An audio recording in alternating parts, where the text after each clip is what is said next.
स्वागत है आप सभी का tech study ITI YouTube channel पर। Directorate general of electronics and mechanical engineer, जिसे हम DGEME के नाम से भी जानते हैं, एक तरह की इंडियन आर्मी की भर्ती है ये, जिसमें आपका ग्रुप सी की पोस्ट पे डायरेक्ट यहाँ पे रिक्रूटमेंट निकाली गई है corps of electronics and mechanical engineers की।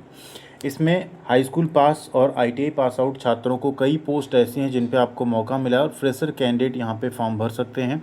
इसके अलावा कुछ पोस्ट ऐसी इसमें डिप्लोमा या अगर आप ग्रेजुएशन किए हैं तो भी आप फॉर्म भर सकते हैं। बेहतरीन जॉब है। सिलेक्शन आपका कैसे होगा, क्या आपको सैलरी मिलेगी, फॉर्म कैसे भरना है, लास्ट डेट क्या है, एलिजिबिलिटी क्या क्या रखी गई है, उन सब के बारे में पूरी जानकारी आपको इस वीडियो में मिलेगी। तो प्लीज़ वीडियो को लाइक और चैनल को सब्सक्राइब नहीं किया तो सब्सक्राइब करके बेल आइकन को ज़रूर दबा लीजिएगा। एंड साथ में आप लोग टेलीग्राम पे जुड़ जाइएगा, वहाँ पे सभी तरह की इन्फॉर्मेशन और अपडेट के साथ साथ आपको फॉर्म अप्लाई करने का लिंक या नोटिफिकेशन एंड फॉर्म का PDF वो सब कुछ भी हम आपके साथ शेयर कर देंगे। फॉर्म यहाँ पे ऑल इंडिया कैंडिडेट अप्लाई कर सकते हैं और ऑफलाइन मोड में आपको फॉर्म भरना है। लास्ट डेट जो है यहाँ पे नोटिफिकेशन से 21 दिन का रखा गया। 21 दिन के अंदर आपका जो ऑफलाइन फॉर्म है वो दिए गए एड्रेस पे आपको पहुँचाना होगा बाई पोस्ट।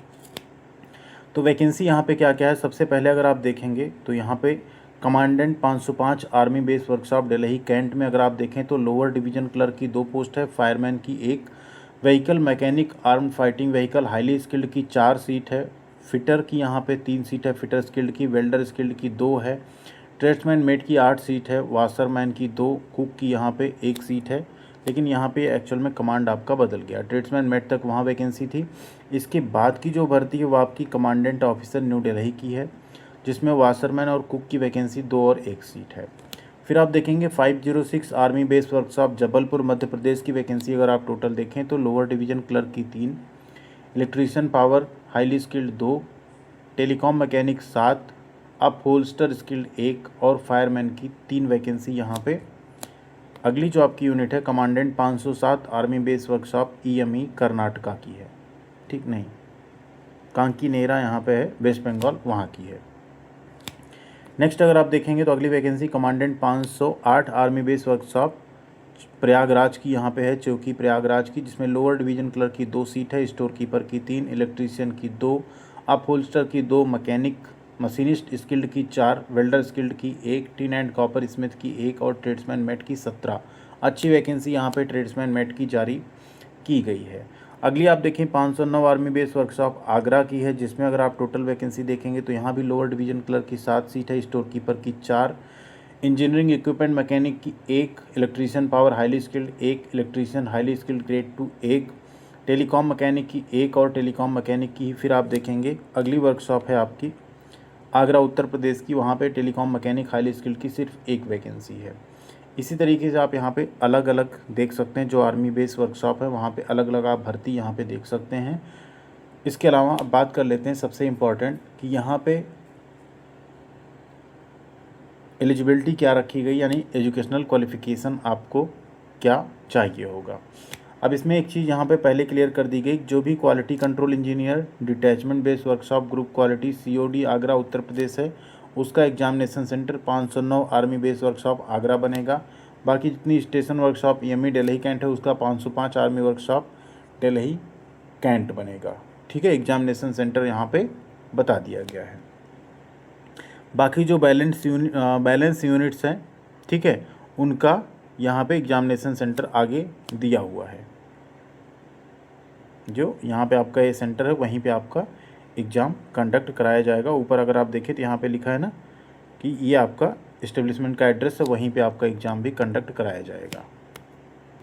अब नीचे यहाँ एजुकेशनल क्वालिफ़िकेशन की बात करते हैं। तो एजुकेशनल क्वालिफ़िकेशन में अगर आप देखें तो इलेक्ट्रीशियन हाईली स्किल्ड में आपको 10+2 यहाँ पे आपने किया हो, pass in 10+2 with certificate from a recognised ITI, यानी आपने 10+2 12th भी किया हो, साथ में आपने ITI किया हो, तो आप यहाँ पे फॉर्म भर सकते हैं। या आपने आर्म फोर्स पर्सनल या एक्स सर्विसमैन अगर आप इस अप्रोप्रिएट ट्रेड में ग्रेड 1 में काम किए तो भी आप फॉर्म भर सकते हैं। डिजायरेबल में यहाँ रखा गया है national council for training in the vocational trade certificate from directorate general of employment and training, ministry of labour and employment, government of India. ये डिजायरेबल क्वालिफ़िकेशन का यहाँ पे मतलब है DGT है, तो सेम आपके पास ITI अगर है तो आप फॉर्म भर सकते हैं यहाँ पे। नेक्स्ट पोस्ट है इलेक्ट्रीशियन पावर हाईली स्किल्ड, यहाँ पे भी आपने 10+2 एंड साथ में आपने ITI किया हो अगर इलेक्ट्रीशियन ट्रेड में, तो आप यहाँ पे फॉर्म भर सकते हैं। अगली पोस्ट है टेलीकॉम मैकेनिक हाईली स्किल्ड की, यहाँ पे भी आपने ITI किया हो तो आप यहाँ पे फॉर्म भर सकते हैं। ट्रेड तो यहाँ पे नहीं है, बट टेलीकॉम मैकेनिक में ICTSM ट्रेड आपका यहाँ पे जनरली जो है चल जाएगा, ठीक है।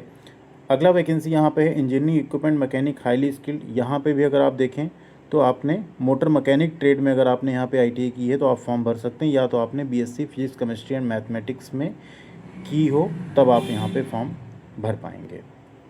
आगे बढ़ें अगर यहाँ पे नेक्स्ट है व्हीकल मैकेनिक आर्मर्ड फाइटिंग, यहाँ पे व्हीकल है हाईली स्किल्ड, इसमें आपने 10+2 साथ में मोटर मैकेनिक ट्रेड में ITI किया है तो फॉर्म भर सकते हैं।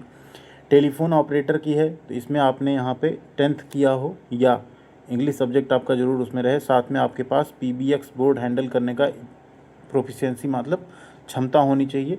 इंग्लिश स्पीकिंग आपके अच्छी हो तो टेलीफोन ऑपरेटर की पोस्ट आपके लिए है। मशीनिस्ट के केस में आपने ITI किया हो मशीनिस्ट ट्रेड में, या तो टर्नर में या मिल राइट में या प्रिसीजन ग्राइंडर में, यानी मशीनिस्ट ग्राइंडर भी यहाँ पे चल जाएगा तो आप इसका फॉर्म यहाँ पे भर सकते हैं। फिटर स्किल्ड की बात करें तो फिटर स्किल्ड में आपने ITI किया हो फिटर ट्रेड में तो आप यहाँ पे फॉर्म भर सकते हैं। टिन एंड कॉपर स्मिथ में यहाँ पे भी आपने ITI किया हो तो आप फॉर्म भर सकते हैं टिन या कॉपर स्मिथ में। नेक्स्ट यहाँ पे है वेल्डर की, अगर आपने वेल्डर ट्रेड में ITI किया है तो आप यहाँ पे फॉर्म भर सकते हैं, ठीक। ITI सर्टिफिकेट नहीं या 12th नहीं मांगा जा रहा है, आपने अगर 10th के बाद भी या 8th के बाद भी वेल्डर से ITI किया है तो आप यहाँ पे फॉर्म भर पाएंगे। फिर वैकेंसी आती है स्टोर कीपर की, स्टोर कीपर में आपने 12th पास किया हो तो आप फॉर्म भर सकते हैं। लोअर डिवीजन क्लर्क में आपने 12th पास किया लेकिन टाइपिंग स्पीड आपके पास इंग्लिश में 35 और हिंदी में 30 वर्ड्स पर मिनट की होनी चाहिए। फायरमैन के केस में आपने 10th पास किया हो, साथ में आप यहाँ पे आपका फिजिकल स्टैंडर्ड जो है काफ़ी मायने रखता है, वो सब भी आपका टेस्ट यहाँ पे लिया जाएगा। कुक की वैकेंसी में आपने 10th पास किया हो तो आप फॉर्म भर सकते हैं, लेकिन इंडियन कुकिंग और इस सब मतलब सारे खाने बनाने आपको आने चाहिए। ट्रेड्समैन मेट सिंपल, अगर आपने 10वीं पास किया है, कोई ITI किसी भी चीज़ की ज़रूरत नहीं है, आप यहाँ पे ट्रेड्समैन मेट का फॉर्म भर सकते हैं। वाशरमैन में 10th आपने पास किया हो और आपको सिविलियन या मिलिट्री क्लॉथ जो है वाश करना आना चाहिए तो आप फॉर्म भर सकते हैं। सैलरी अगर आप देखेंगे तो पे मैट्रिक्स यहाँ पे आप देख लीजिए, जो 2A से 2E तक की पोस्ट है उसमें आपका पे मैट्रिक्स 4 होगा, ठीक है। इसमें आपका ग्रेड पे 2400 रहेगा। अप्रॉक्स आपकी जो सैलरी बनेगी 30 से 35,000 बनेगी। 2Fs जो सीरियल नंबर वहाँ पे लेवल 3 आपका रहेगा 2000 ग्रेड पे, तो अप्रॉक्स 30 से 32,000 आपकी सैलरी बनेगी। 2G से 2P तक का जो पोस्ट है वहाँ आपका 1900 ग्रेड पे होगा, इसमें भी आपकी सैलरी 30 से 32,000 के बीच में बनेगी स्टार्टिंग में, सारे भत्ते आपके मिला के। एज लिमिट 18 साल से 25 साल तक रखी गई। SC/ST को 5 साल, OBC को 3 साल, PWD को 10 साल यहाँ पे छूट मिल जाएगी। रिटन टेस्ट आपका होगा OMR बेस, जिसमें 150 नंबर का होगा। नेगेटिव मार्किंग आपकी 0.25 यहाँ पे रहेगी। 2 घंटे का आपका पेपर होगा, इंग्लिश हिंदी दोनों में आपके क्वेश्चंस होंगे यहाँ पे। एंड सभी जो पोस्ट हैं उनके लिए यहाँ पे मल्टीपल चॉइस क्वेश्चन ही रखा जाएगा। क्वेश्चन पेपर जो आपका रहेगा यहाँ पे फायरमैन, इलेक्ट्रीशियन, इन सब का यहाँ पे क्या फॉर्मेट रहेगा उसको आप देख सकते हैं। पार्ट 1 में जनरल इंटेलिजेंस और रीजनिंग आपके 25 क्वेश्चन 25 नंबर के, फिर आपका जनरल अवेयरनेस 25 नंबर का, जनरल इंग्लिश 25 नंबर की, न्यूमेरिकल एप्टीट्यूड 25 नंबर का, और ट्रेड स्पेसिफिक आपके ट्रेड से रिलेटेड 50 क्वेश्चन पूछे जाएंगे 50 नंबर के। कुल 150 क्वेश्चन होगा और 2 घंटे का आपका पेपर होगा। इसके अलावा जो आपका telephone operator, lower division clerk, इन सब का है, इसमें आपका अलग है पैटर्न, ठीक है। सिर्फ 25-25 और फिर जनरल इंग्लिश और न्यूमेरिकल एप्टीट्यूड 50 नंबर का रहेगा। कुक, वाशरमैन और ट्रेड्समैन मेट के केस में अगर बात करें तो जनरल इंटेलिजेंस और रीजनिंग के ही 50 क्वेश्चन आपके रहेंगे। जनरल अवेयरनेस का 50 रहेगा, जनरल इंग्लिश का 25 रहेगा और न्यूमेरिकल एप्टीट्यूड का 25। यहाँ पे भी कुल 150 क्वेश्चन आपके रखे जाएंगे। इसी के बेसिस पे आपका जो रिटन टेस्ट होगा, जब आप उसे पास करेंगे उसके बाद skill test and physical test जहाँ भी एप्लीकेबल है वहाँ पे करवाया जाएगा। जैसे फिजिकल टेस्ट की बात करें तो आपका फायरमैन में होगा।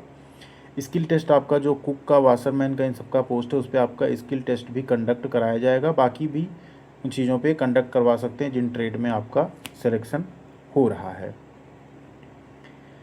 ये आपका फॉर्म है जो कि आपको A4 साइज पे प्रिंट करा के इसी को आपको भर के इसके साथ सारे डॉक्यूमेंट अटैच करके भेजना है। अगर आप फॉर्म भरने में इंटरेस्टेड हैं तो कमेंट सेक्शन में बता दीजिएगा। आप सबके लिए टाइप किया हुआ वर्ड का फॉर्मेट हम आपको PDF और वर्ड में प्रोवाइड कर देंगे टेलीग्राम पे।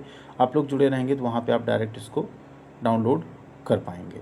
ठीक है, इसमें अगर आप देखें तो फॉर्म अप्लाई करने का पूरा प्रोसेस आपका दिया हुआ है, कैसे फॉर्म को अप्लाई करना है।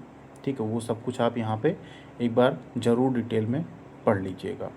यहाँ आप देख सकते हैं नीचे है पूरा कैंडिडेट जो एप्लीकेशन, उसको A4 साइज़ में आपको कंप्लीट फिल कर लेना है। एक सेल्फ एड्रेस इन्वेलप जिस पे 5 रुपये का टिकट लगा उसे भी साथ में अटैच कर देना है, बाकी सारे डॉक्यूमेंट अटैच कर देने हैं। और आपको एक साधारण डाक से भेज देना है। लिफाफे के ऊपर आपका application for the post of, आगे जिस पोस्ट के लिए आप फॉर्म डाल रहे हैं वो लिखा रहेगा। और एप्लीकेशन जो आप भेज रहे हैं उसमें ईमेल ID, आधार नंबर, लिंक टेलीफोन, ये सब कुछ आपका मेंशन रहना चाहिए। लास्ट डेट 21 दिन है, संडे हॉलीडे सबको इंक्लूड करके, यानी जल्दी से जल्दी आपको फॉर्म भर के भेजना है।